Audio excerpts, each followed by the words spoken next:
I had a great and rich childhood, and at the age of about 6, we moved to Baltimore, Maryland. I got a chance to travel around the city and meet a lot of very interesting people. My father, he had a PhD, he was a theologian. My mother was an administrator at Social Security. I grew up, as most kids did back in the 50s and 60s. My fondest memories was of the times that my father's preaching would actually excite the church. And I remember when I was a kid, my father was preaching and people were screaming around me, and I was so like, what's going on? And then I began to realize that it was an interesting spirit going on in the congregation. I would find that pretty exciting. My very first job when I was growing up, I delivered newspapers.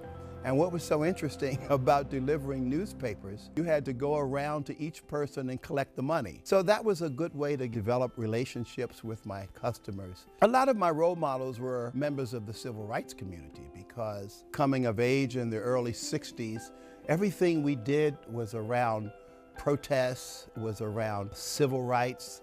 And so I had a lot of political leaders in Baltimore who were really doing a lot. I went to Lincoln University, the oldest black college in America, and that was a great experience because it was very small. And then I sort of finished my education by going to England, and that was a different experience because it was a global experience. There was a defining moment that launched me onto my career path. Wilson Goode became mayor of Philadelphia. I worked for him for $1 to become mayor, and when he became mayor, he offered me a position that really allowed me the opportunity to deal with the city on a broad level. And I became deputy city rep for arts and culture and then chief of protocol for the city. And those 5 years I spent gave me a sense of Philadelphia and taught me all the different people that are there and all the contributions that we make to a community. And that was the defining moment that I decided that what I should do is go into business. I started out in the investment business, in the institutional investment business, and I was a bit old for it. I mean, I think I was 35. I didn't have an MBA. I begged a guy to take me on to his firm. He took me on. I became an analyst. Within a year and a half, I was a vice president of the company because what I had were relationships around the country, and I had the ability to articulate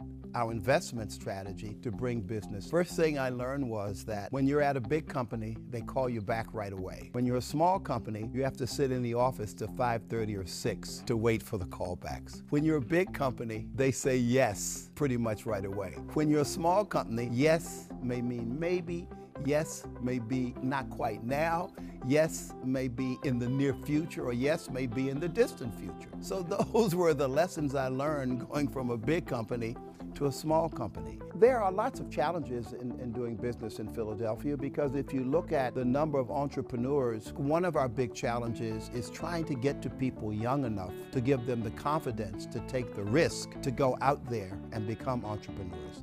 Today you have to measure success externally and internally. Success is the ability to motivate people, to have people achieve a certain goal. No one can do it by ourselves anymore. So success has to be having a goal and motivating a group of people to help achieve that goal. Success is a process. The time you finish one goal, there's another one. So we should think of success as an ongoing process of living a life. It's something that should be continuous until you take your last breath. Doing new things makes me passionate. Giving back makes me passionate. As the Honorary British Consul, of course, I spent a lot of time working with American businesses and UK businesses, bringing them closer together. I also have a public part to that where I'm trying to open up the UK to younger and younger audiences. And when the Queen celebrated her golden anniversary, we brought her son, Prince Andrew, to Philadelphia.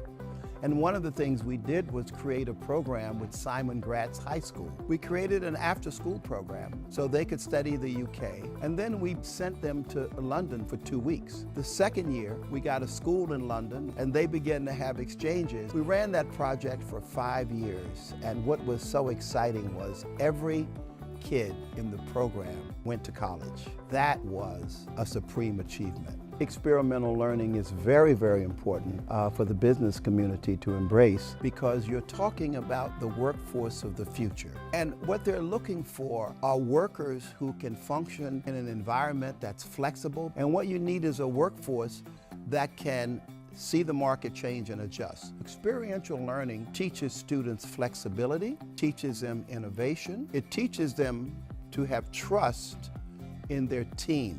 Be passionate about something and learn it deeply. Don't just skip the surface, but learn the history, the culture, the ups and downs